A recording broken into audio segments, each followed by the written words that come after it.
Hello, this is Simon from Film Stories. This one's a bit of a video from the heart. I'm going to do. I don't like these, but heck, sometimes you've got to do what you've got to do. I'm going to do a sort of unboxing video of my own magazine. Now, what makes this slightly tricky is it doesn't come in a box, and I don't really like promoting the stuff that I do myself, but needs must. We are in an era where print film magazines are an endangered species. And 6 years ago, I crowdfunded a print magazine into existence. You can see back copies in abundance there. 5 years ago, I crowdfunded a second one into existence. So I'm not going to talk about the second one now. I'm going to do something separate on that shortly. But this is about Film Stories magazine, of which issue 52 has just come back. Look at that. Look at that. Has just come back from the printers. Now, this is the glamour of independent magazine making. It came back from the printers while I was on the loom, but I won't go into the details. The basics are the magazines are there. They're waiting to ship out, and I'm really proud of this. This is proper heart on sleeve publishing. It doesn't make me rich. It's not just back issues of Film Stories you see behind me. What I've got there is I collect old film magazines, loads of old film magazines. I think print film magazines are really something special. And I dig back into magazines from the 60s, 70s, 80s, 90s, 2000s, and I'm finding all sorts of stories you just don't find online. There's a permanence to it. There's a curation to it. I know this sounds all a bit PowerPoint presentation-y, but this stuff really sort of matters to me. So this is what I've really got to work out how to put this properly to the camera. Look, I've given you a big close-up of Paul Mescal and Ridley Scott there. So what this is the new issue that's going on sale now. We can't afford to put it in that many newsagents. I've made this point before in videos and people seem surprised by it.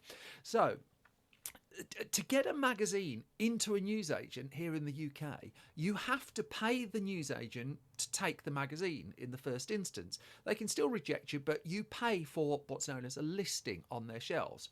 Then you have to print, I don't know, say they order X number of copies. You then have to print the copies at your expense. They then don't send back the unsold ones. So, straight away there's some extra cost there. And then you get a cut of what's sold. So they get 3 lots. You have to do 3 lots of pain, really. You have to give a cut of the sale of the magazine. You have to pay to get it listed, and you have to pay for extra magazines, which they don't return to you. So I put it in a few, but this is mainly an online. I mainly have to do it by mail order. store.filmstories.co.uk is the website. You can subscribe. You can buy individual issues. So let me tell you about this one. It is. These things are important to me. It's huge. It is 168 pages. And I can prove it. Look. 160. When was the last time you bought a film magazine that had a thump like this? Proper. Oh, God. I won't send you that one if you order it. Thanks to Studio Canal as well for buying adverts. One of several who've been buying adverts and seeing what we're doing and supporting what we're doing. It's 168 pages. Couple of little things as well. It's on nice paper, and we try really hard not to do that thing of doing white text on a colour background to make it really hard to read. So we try and make this as easy to read as possible. Doesn't always make the most scintillating, but it's really important that you can read it. So I'm going to take you through some of the things in this issue, in this unboxing. So we did it. I know a lot of film magazines have done an interview with Ridley Scott. And I'm a bit omari about stuff like this because I'm trying to support British filmmakers, indie filmmakers, the kind who aren't getting covers elsewhere. And so we talked for a while about doing things around Gladiator 2. But what we really wanted to do was talk to Ridley Scott, find out more about his process, what he's up to, find out about Ridleygrams, a little niche details, a little story of him going onto the set of Alien 3, that kind of really nerdy stuff.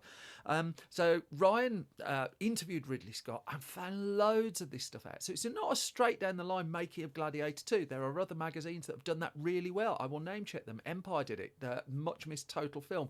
Filmhounds magazine have done it as well. So respect to anyone putting their heart and soul into print film magazines. I'm happy to name check you. We've gone slightly different in the way that we've told the story. I'm really proud of that as well. Giving it a lot of space as well. Also in here, I've finally worked out which way to hold this. So I'm going to go through this is now a video of an old man reading a magazine. This is terrible. Got lots of small news featurey stuff of indie filmmakers and how they're getting their films going. That's some really lovely stuff. We've got a letters page, an actual full letters page, couple of pages of your missives and letters. A whole thing on film books. There, film books. I can't really hold it this way particularly well. I've got to get into practice. And then what we wanted to do is we've done loads of stuff on low budget filmmaking in the UK, and we've kind of focused in on the horror sector in particular, because horror sector is coming up against funding problems from industry bodies and such like, because I think just some innate snobbery towards horror. And we've done a lot on the state of the UK independent film sector in this magazine, not in a downbeat way, but we're looking at how people are finding the funds and the kind of the tricks and some of the low budget ways of making movies. Maybe you want to make one, I don't know. We also talked to puppeteers about the joy of horror puppets and kind of that whole physicality in film. What else have we got? I spoke to Euros Lyn. He did tell me how to pronounce his name, who's gone from like directing Doctor Who to feature films, and he talks to me a bit about that. Huge piece looking back at Rick Mayall and Adrian Edmondson's Guesthouse Paradiso movie as well. Then someone got in touch with this idea they pitched to me that there was a year in history that's the best year in their view for novels that got made into movies, and so that is a taster of their argument, and I really enjoyed it. My old chum Mark Harrison then went into the making of Juggernaut, an incredible behind the scenes film story. Really proud of what James has done. Looking at community cinema and the people who put cinema, basically put on screenings. No money, there's nothing in there for him whatsoever, short of they just love what they're doing. Simon Hickson, he of Trevor and Simon, writes a regular column in the magazine. I really love what he's doing. Scott Weinberg has been doing film horror recommendations. We've not spelt his name correctly, but that's a whole other thing. And so his stuff is in there here, and he's come up with some great horror stuff that's coming up. What else have we got? Right. And then we do page after page after page of physical media, of DVDs, of Blu-rays. We set Tim Murray, a terrific insider on this, who digs out all sorts of stories, again, from that we've not heard a lot of the time. And we're talking about manga and how manga came to the UK in this issue, and Tim's done a terrific piece on that. We've got the secret movie publicist who has worked in the industry for a long time, and he's basically telling their stories. I can't tell you who it is.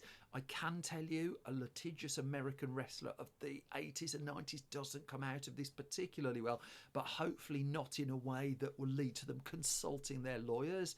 We do film music, loads on film music as well. Lots of reviews, lots of feature stuff around that. This stuff's like really important to us. And then we've got a massive quiz at the end. We've got puzzles. We just try and make it one of those old style film magazines, just in terms of its weight and its impact, but basically with a lot of modern stuff in it. And this is it. And a week ago, my hair had fallen out just trying to make this magazine.